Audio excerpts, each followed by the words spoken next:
زندگی یہ نہیں ہے کسی کے لیے، زندگی ہے نبی کی، نبی کے لیے۔ نحمده ونصلي ونسلم على رسوله الكريم، أما بعد، فقد قال الله تعالى في القرآن المجيد والفرقان الحميد: لقد كان لكم في رسول الله أسوة حسنة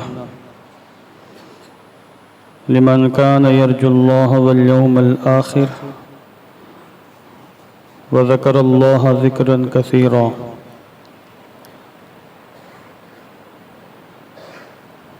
صدق الله العظيم وصدق رسوله النبي الأمين المكين الكريم،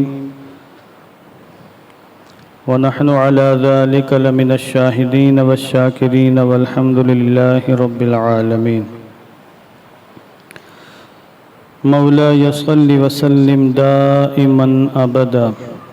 على حبيبك خير الخلق كلهم، فهو الذي تم معناه وصورته ثم اصطفاه حبيبا بارئ النسم، منزه عن شريك في محاسنه فجوهر الحسن فيه غير منقسم، فاق النبيين في خلق وفي خلق ولم يدانوه في علم ولا كرم، يا رب بالمصطفى بلغ مقاصدنا واغفر لنا ما مضى يا واسع الكرم۔ آئیے دل لگا کر حضور رحمت عالم جان عالم فخر بنی آدم سید الانبیاء والمرسلین ارواحنا فدا جناب محمد الرسول اللہ صلی اللہ تعالی علیہ وسلم کی مقدس بارگاہ میں درود و سلام کا ہدیہ محبت پیش فرما لیں۔ اللہم صلی علی سیدنا شفیعنا حبیبنا مولانا محمد وبارک وسلم، صلاۃ و سلاما علیک یا رسول اللہ صلی اللہ تعالی علیہ وسلم۔ اللہ کی توفیق اور اس کے فضل و کرم سے آج ہم 30 محرم الحرام کو اس کی بارگاہ میں حاضر ہیں۔ دعا گو ہوں کہ اللہ عز و جل ہم سب کی حاضری قبول فرمائے، نماز جمعہ کو ہم سب کی بخشش کا نجات کا سامان بنائے۔ پچھلے ہفتے میں نے سنن ابو داؤد شریف کی ایک روایت پیش کی اور پھر اس روایت کی تشریح کی۔ وقت قلیل تھا،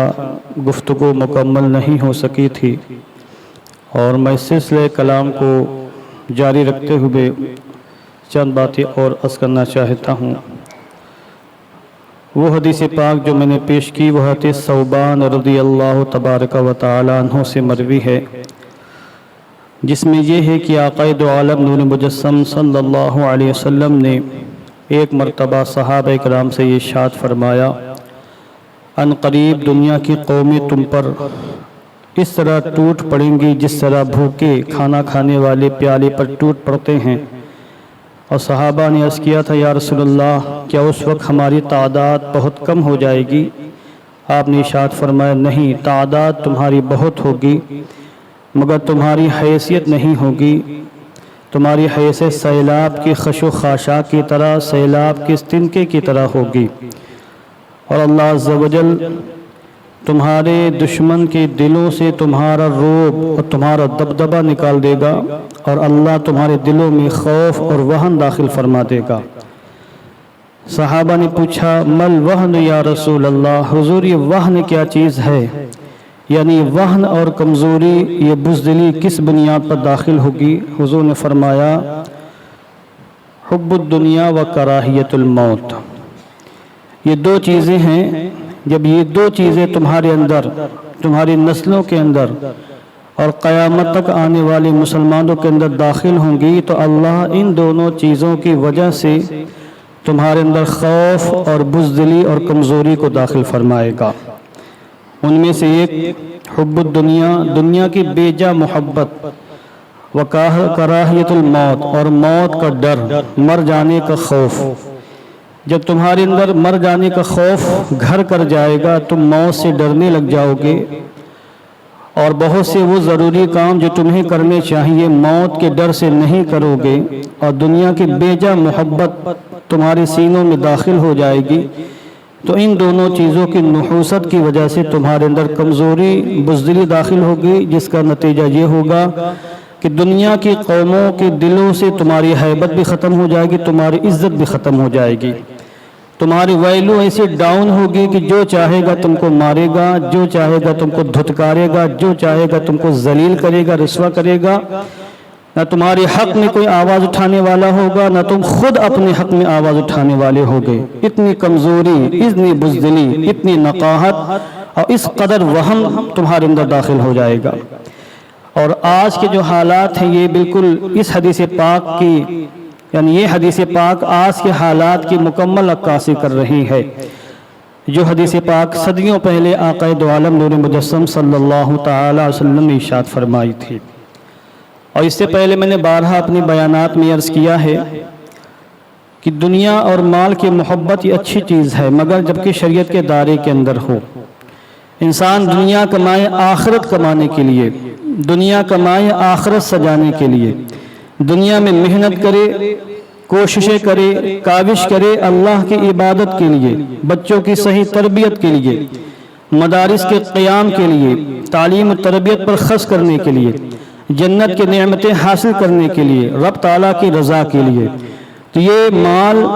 اور دولت کی محبت بھی حقیقت میں عبادت ہو جائے گی۔ اگر انسان دنیا کمائے فقط دنیا داری کے لیے، روب و دبدبے کے لیے، بیلنس بنانے کے لیے، بزنس کرنے کے لیے، گھر بار خریدنے کے لیے، اور یوں ہی واہ واہی میں سیٹھ بننے کے لیے، تو پھر یہ جو دنیا کی محبت ہے یہ ہلاکت خیز تباہ کن ہے۔ اس لیے اللہ سے اگر دنیا مانگی جائے، دولت مانگی جائے، تو یہ کہا جائے کہ اللہ ہمیں قارون کی دولت نہ عطا فرما، ہمیں عثمان غنی کی دولت عطا فرما، ہمیں سعد بن ابو وقاص کی دولت عطا فرما، عبد الرحمن ابن عوف کی دولت سے سرفراز فرما، کہ جن کے پاس دولت بھی تھی اور خرچ کرنے کے اللہ نے جذبات بھی ان کو عطا فرمائے تھے۔ یہ جو حضور نے فرمایا ہے مذمت کی دنیا کی محبت کی، چونکہ یہ جو دنیا کی محبت ہے یہ انسان کو صرف کمزور نہیں کرتی ہے، انسان کو بزدل بنا دیتی ہے۔ دنیا کی محبت انسان کو چور اور ڈاکو بنا دیتی ہے، دنیا کی محبت انسان کو جواری بنا دیتی، شرابی بنا دیتی، کبابی بنا دیتی، دنیا کی محبت انسان کو مطلب پرست بنا دیتی ہے، دنیا کی محبت انسان کو بے غیرت و بے حمیت بنا دیتی، دنیا کی محبت انسان کو دین سے مکمل طریقے سے دور کر دیتی ہے، اور وہ یہ سمجھتا ہے کہ دنیا کما کر ہم عزت حاصل کر لیں گے، دولت حاصل کر لیں گے، وقار ہمارا بحال ہو جائے گا، تو اس کے خام خیالی ہے۔ اللہ و رسول کو چھوڑنے کے بعد، دین اسلام کا دامن چھوڑنے کے بعد کہیں عزت نہیں حاصل ہو سکتی ہے۔ تھوڑی موڑی عزت دنیا میں جو مل گئے تو یہ حقیقی عزت نہیں، حقیقی عزت وہ ہے جو ختم ہونے والی نہ ہو، حقیقی دولت وہ ہے جو فانی نہ ہو، حقیقی وقار وہ ہے جس کے لیے ہمیشہ کے لیے بقا ہو۔ یہ حقیقی وقار، حقیقی عزت، حقیقی کامیابی اللہ رسول کی اطاعت میں ہے، رسول پاک کے قدموں میں ہے۔ حضور کا قدم چھوڑ کر، حضور کا دامن چھوڑ کر کہیں عزت ملنے والی نہیں۔ آج مسلمانوں کے حالات دیکھیں، کراہیت الموت اور حب الدنیا، یہ دونوں کے جلوے مسلمانوں کے اندر پائے جا رہے ہیں۔ مسلمانوں کے گھروں سے دین رخصت ہو چکا ہے، مسلمانوں کی تہذیب سے دین رخصت ہو چکا ہے، ان کی آنکھوں میں دین کے جلوے نظر نہیں آتے، ان کے چہرے سے اسلام کا جلوہ نظر نہیں آتا، ان کی گفتار سے، کردار سے اسلام کی بو نظر نہیں آتی، اسلام کی بو محسوس نہیں ہوتی۔ یہ آپ کہہ سکتے ہیں کہ اسلامی ریاست میں اسلامی کلچر کیسے قائم ہوگا؟ بلا شبہ اسلامی ریاست نہیں ہے،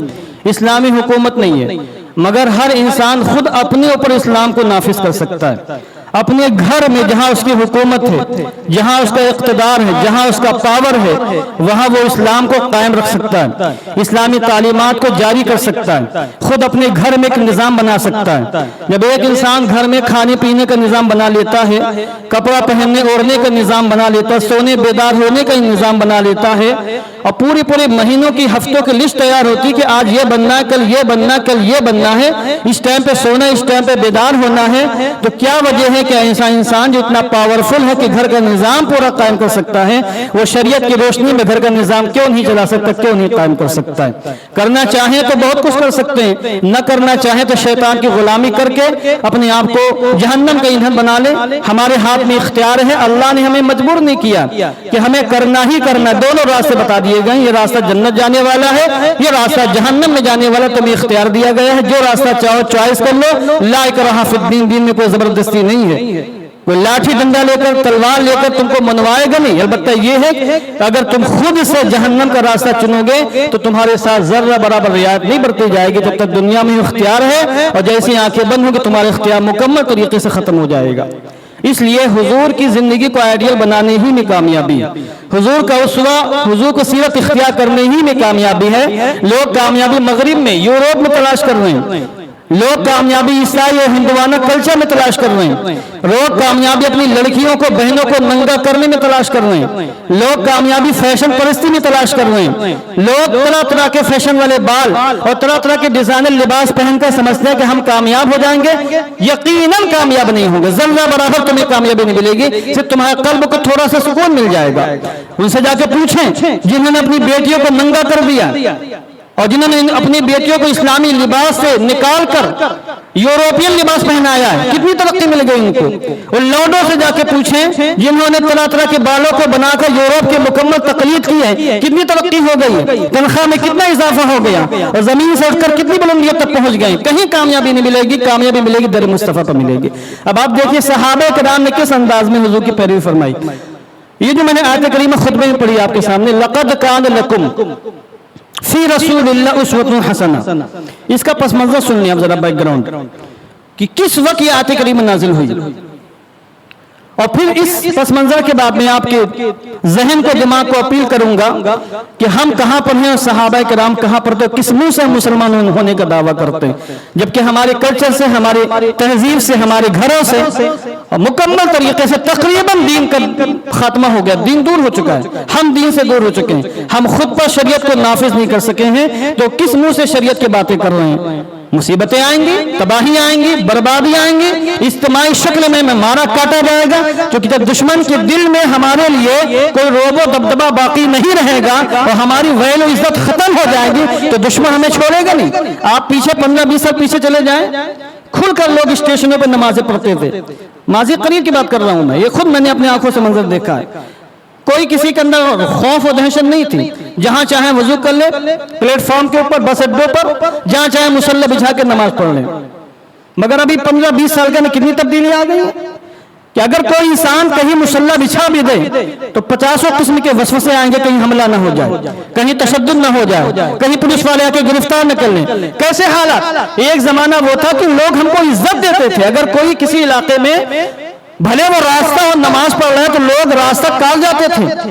کترا جاتے تھے کہ مسلمان نماز پڑھ رہا ہے۔ اور آج مسلمانوں کی کیا ویلو ہے؟ اگر کوئی سجدے میں تو کوئی بعید نہیں، پیچھے سے آگے 2-4 ہندو، 2-4 کافر اس کو لات مار کے وہاں سے بھگا دیں، نکلو یہاں سے، یہاں کہاں نماز پڑھ لو، مسجد میں جا کے نماز پڑھو۔ یہ روب جو دبدبہ تھوڑا موڑا باقی بچا تھا غیروں کے دلوں میں، اور تھوڑی موڑی جو عزت بچی تھی، ہم نے اپنی کرتوتوں کی بنیاد پر اس عزت کا بھی کباڑہ کر لیا۔ غزوہ خندق کے موقع پر آیت کریمہ نازل ہوئی، لقد کان لکم فی رسول اللہ اسوۃ حسنہ۔ غزوہ خندق کے 5 ہجری میں ہوا، اور مسلمان جو مجاہدین اسلام تھے ان کی تعداد جو جہاد کر سکتے تھے تقریباً 3000 تھے، اس سے زیادہ کی تعداد نہیں تھی، اور سب مدینہ منورہ میں اور کچھ آس پاس آباد تھے۔ اب آپ دیکھیں اسلامی ریاست مدینہ منورہ، 3000 مسلمان، ان کو پتہ بھی نہیں کہ دشمن کیا کر رہا ہے، اور ادھر مکہ المکرمہ میں قریش نے، ابو سفیان اس وقت کافر تھے، بعد میں اللہ نے ان کو توفیق دی، مسلمان ہو گئے، صحابی بنے، مگر اس وقت وہ اسلام کے کٹر دشمن تھے۔ ان کی قیادت میں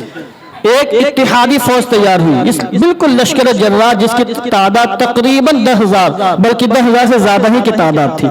اس میں یہودی بھی شامل تھے، قریش کے تمام قبیلے شامل تھے، اور عرب کے دیگر قبیلے بھی شامل تھے اسلام کے خلاف۔ اس وقت عرب شریف کی سرزمین پر اسلام کے خلاف سب سے بڑا لشکر جو تیار ہوا تھا غزوہ خندق کے موقع پر۔ اور کافی دنوں کے بعد تیاری مکمل ہو چکی، مسلمانوں کو معلوم پڑا کہ وہ کافروں کا سیل رواں اور لشکر جرار مدینہ منورہ حملہ کرنے آ رہا ہے، اور یہ مسلمانوں کے اینٹ سے اینٹ بجانے کے لیے اسلام کا خاتمہ کرنے کے لیے آ رہا ہے۔ اب ان کے پاس 10,000 سے زیادہ کا لشکر ہے، گھوڑے بھی ہیں، اونٹ بھی ہیں، ہتھیار بھی ہیں، کھانے پینے کے طرح طرح کے سامان ہیں۔ یہاں حال یہ ہے کہ مسلمانوں کی تعداد فقط 3,000، نہ گھوڑے ہیں، نہ اونٹ ہیں، نہ ساز و سامان لڑائی کے لیے، اور نہ تیاری کرنے کا موقع، کیونکہ وقت بہت قلیل، لشکر آ رہا ہے، تیاری کرنے کا زیادہ موقع بھی نہیں ہے۔ اور ادھر مسلمانوں کو یہ حالات حضور نے بتائے۔ اب ادھر یہودی جو بنی قریظہ کے یہودی تھے، جن سے مسلمانوں کا ایگریمنٹ تھا کہ اگر تم پر حملہ کرے گا کوئی تو ہم تمہارا ساتھ دے کر دشمنوں کا مقابلہ کریں گے، اگر ہم پر کوئی حملہ کرے گا تم ہمارا ساتھ دے کر دشمنوں کا مقابلہ کرنا۔ یہ یہودیوں کے ساتھ مسلمانوں کا عہد تھا، یہ حضور نے عہد فرمایا تھا یہودیوں سے، بنی قریظہ کے۔ انہوں نے دھوکہ دے دیا اور مسلمانوں کی پشت پر خنجر مارا اور جا کے کافروں سے مل گئے کہ موقع اچھا مسلمانوں کو نیست و نابود کرنے کا۔ ادھر سے انہوں نے دشمنی کا موقع گنوانے میں بیوقوفی سمجھی۔ ادھر مدینہ منورہ میں جو مسلمانوں میں بھی بہت سے منافقین تھے جو موقع کی تلاش میں رہا کرتے تھے کہ کسی طریقے سے ان کو نقصان پہنچایا جائے، تو مدینہ منورہ میں منافقین کی تعداد، ادھر یہودیوں نے دھوکہ دیا، ادھر کافروں کا لشکر چلتا چلا آ رہا جو 10,000 سے زیادہ کی تعداد میں ہے۔ سخت سردیوں کا عالم ہے، حالات مسلمانوں کو ایسے ہیں کہ بھوکے پیاسے رہ کے زندگی گزار رہے ہیں، کھانے پینے کے بھی سامان نہیں ہے۔ ایسے موقع پر جب صحابہ کرام سے حضور نے مشورہ مانگا کہ کیا کیا جائے، سخت سردی ہے، گھر سے باہر نکلنا مشکل ہے، مکمل لباس بھی ان کے پاس موجود نہیں ہے۔ جو لوگ سردی کے دنوں میں مدینہ منورہ گئے ہیں آج بھی ان کو معلوم ہے کہ وہاں کی سردی کتنی زبردست ہوتی ہے، ناقابل برداشت گرمی بھی ہوتی ہے، ناقابل برداشت سردی بھی ہوتی ہے۔ اس لیے حضور نے بشارت دی ہے، من صبر علی لابائہ فلہ الجنہ کنت لہ شفیعا یوم القیامہ، اور کما قال اسلم کہ جو مدینہ منورہ کی سختی برداشت کر لے، صبر کر لے، میں قیامت کے دن اس کی شفاعت فرماؤں گا۔ یہ حضور نے بشارتیں دی ہیں۔ اسی لیے تو جو حضور نے صحابہ کرام سے کہا کہ اب ہمیں خندق کھودنی ہے، خندق کا معنی زمین میں گڈھے کھودنے، یہ پہلی مرتبہ عرب شریف میں ایسا کوئی معاملہ پیش آیا کہ زمین میں خندق کھودی گئی۔ صحابہ نے کہا حضور ہم بھوکے پیاسے ہیں، ہمارے پاس گھوڑے نہیں، ہتھیار نہیں، کیسے جنگ کریں گے ہم؟ یہودیوں نے دھوکہ دے دیا ہے، ان کی تعداد 10,000 سے زیادہ ہے، ہمارے پاس 3,000 سے کم کی تعداد ہے، کھانے پینے کے سامان، سردی کے حالات ہیں۔ انہوں نے کہا حضور ہم سلنڈر کر دیں، ہاتھ اٹھا دیں، اپنے آپ کو ان کے حوالے کر دیں؟ نہیں، حضور نے فرمایا خندقیں کھودنی ہے اور وقت بہت قلیل ہے، تم کو صبح و شام خالی پیٹ رہ کے خندق کھودنی ہے۔ مصیبتوں کا وقت ہے، پریشانیوں کا عالم ہے، دشمن کچا چبانا چاہتا ہے۔ ایسے وقت میں صحابہ کرام نے آمنا صدقنا فرمایا اور کہا حضور ہم آپ کے قدموں پر جانیں نچھاور کر دیں گے، آپ جو فرماتے وہی کریں گے۔ نتیجہ یہ ہوا کہ ایک طرف سے جہاں سے حملہ کرنے کا اندیشہ تھا، چونکہ ایک طرف پہاڑ تھے، باقی آبادیاں تھی، وہاں سے دشمن آ نہیں سکتا تھا، ایک جانب سے جو راستہ تھا جدھر سے حملہ ہو سکتا تھا، حضور نے 5 کلومیٹر تک کی خندقیں کھدوائی ہیں، 5 گز زمین کے اندر اور 5 گز چوڑی، چاہے کوئی دشمن گھوڑے پر سوار ہو کر بھی کود کر ادھر نہ آ سکے۔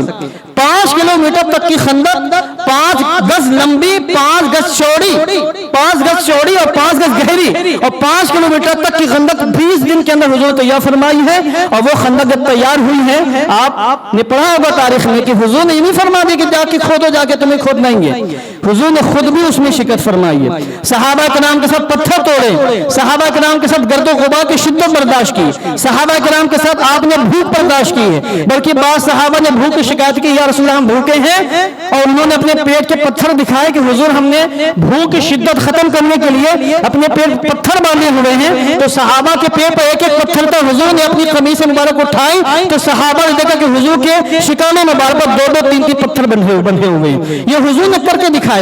تو حضور رحمت عالم جان عالم نے جب اس طرح کیا اور صحابہ کرام نے مکمل اطاعت و پیروی کی ہے، نتیجہ یہ ہوا کہ دشمن آیا، خندق دے کر ہکا بکا رہ گیا کہ یہ تو مسلمانوں نے کیا کہ ہم تو مدینہ منورہ پر حملہ نہیں کر سکتے، وہ باہر رہ گئے اور کئی دنوں تک مسلمانوں کا محاصرہ کیا، اور چھوٹی موٹی جنگیں بھی ہوئی، ان کے کئی کافر مارے بھی گئے، مگر نتیجہ یہ ہوا کہ ان کو مدینہ منورہ کو چھوڑ کر واپس جانے ہی میں اپنی عافیت نظر آئی اور مدینہ منورہ چھوڑ کر چلے گئے۔ جانی مالی نقصان بھی ہوا، ان کی ذلت بھی ہوئی، توہین بھی ہوئی، مگر صحابہ کرام حضور کی اطاعت میں میدان مقابلے میں ڈٹے رہے، اس ہمت و جرأت کا مظاہرہ فرمایا۔